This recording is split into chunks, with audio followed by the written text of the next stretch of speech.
Hi, my name is Easton Younger. Welcome to my History 212 capstone paper presentation. My capstone paper is titled The Vietnam War, a Global Superpowers Burden. It highlights the impact that the Vietnam War had on U.S. global standing and domestic trust. The Vietnam War is a pivotal moment within the Cold War itself.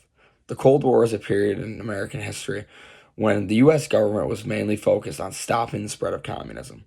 One of the iconic moments and eras from this is the Red Scare, where many government officials and people in Hollywood were accused of being communists and working for the Russians. But they go hand in hand because the Vietnam War is just an extension of the Cold War ideology. Ultimately, we just want to contain communism and stop the spread of it, which is exactly what North Vietnam was trying to do to the entirety of Vietnam and convert the entire nation to communism. It also gave the U.S. an opportunity to assert global dominance. Ultimately, this paper really is about how the Vietnam War solidifies the U.S. as a global superpower, but at the cost of domestic trust and international credibility. One thing that I highlighted earlier in the presentation that is different in my paper is the Pentagon Papers. The Pentagon Papers are a massively important document within the scope of the Cold War and the Vietnam War and the way we view it as a whole. The Pentagon Papers were released in 1971, which is right in the middle of when we thought we were involved in the Vietnam War. 1964 to 1975 is about the time we were involved publicly, like that was the public knowledge. But in 1971, Daniel Ellsberg was a Pentagon worker, and he was copying documents that he was taking in that were coming to his desk during the Vietnam War. Now, these documents started coming in during the 1950s, long before the U.S. was officially involved in the war. 1971 comes around, Daniel Ellsberg decides that he's no longer in support of the war and leaks the copies of these documents to the New York Times and ultimately the American people. This was a massive moment in the Vietnam War because public outrage began to spread and we began to unravel the trust of our leadership. This goes and leads to even bigger moments like the Watergate scandal with Richard Nixon, as this was a direct cause and effect. The Pentagon Papers scared Nixon into forcefully entering his way to find documents that might have dirt on him and get rid of those. Nixon has a great acknowledgement in his speech, and it really highlights the wordplay that we can kind of use to make it seem like we're better than we are. Nixon's acknowledgement of the Watergate scandal, he famously says, the man at the top must bear the responsibility, which ultimately he tried to get out of it and before he resigned. One of the biggest things that the Pentagon Papers reveal is how early the U.S. really was involved.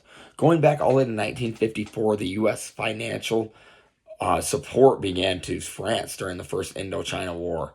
That revealed that we had donated over $1 billion in aid to France. And when France pulled out, we began doing covert support for South Vietnam under their leader, shaping even a broader commitment to being involved in the war. And this all takes place before American people ever even knew we were in the war.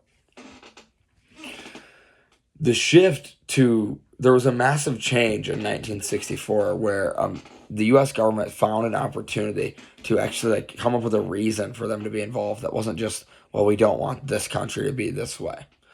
In 1964, there was the Gulf Tonkin incident where multiple U.S. ships were bombed. Now, the Pentagon Papers later kind of revealed that maybe it wasn't all that true and more of it was propaganda to feed the American people to give us a reason. But ultimately, this is a major turning point because finally the American people know that we are involved in the war. But it's 1964, 10 years after we'd already been involved. Now, the strategies for war were brutal. It was a very dirty, brutal war. But the duality of what the president was feeding the American people about the war and the difference in actual strategies is just a big deal. And ultimately, President Lyndon Johnson, when he comes to address this, he says, "We seek no wider war, but it is clear the communists have decided to escalate their aggression, ultimately placing America on the side of defense rather than saying we're the offensive," which the Pentagon Papers again later reveal that we really were okay with this war to establish ourselves as a global superpower. A major problem with the Vietnam War was the actual cost of war, and this isn't just money. There were over 58,000 U.S. deaths during this war, and that's just the ones we really, really know about. There are some that we don't know about, prisoners of wars or are killed in combat that we just didn't ever find bodies for. We don't really know exactly what that number is, but that's a large, large number. The other cost of the war, on top of the $1 billion before the war, the millions of dollars and billions of dollars during the war, was an atrocity like the My Lai massacre, which damaged the U.S. global moral authority, as we went in and killed over 300 Vietnamese civilians. And this put a real damper on the trust of American government and whether or not we were actually doing the right thing for the right causes. This again extended as things like this happened. The domestic protests began. This is right in the era of the hippies in the 1960s. And the Pentagon Papers ultimately exposed government deception and eroded public trust.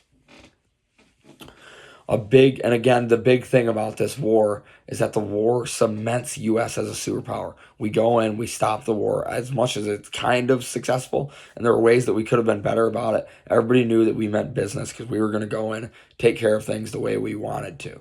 But ultimately, I'm not sure that lasting impact on us becoming a global superpower is beneficial for the nation as a whole. It had a lasting impact on foreign policy while also like domestic trust.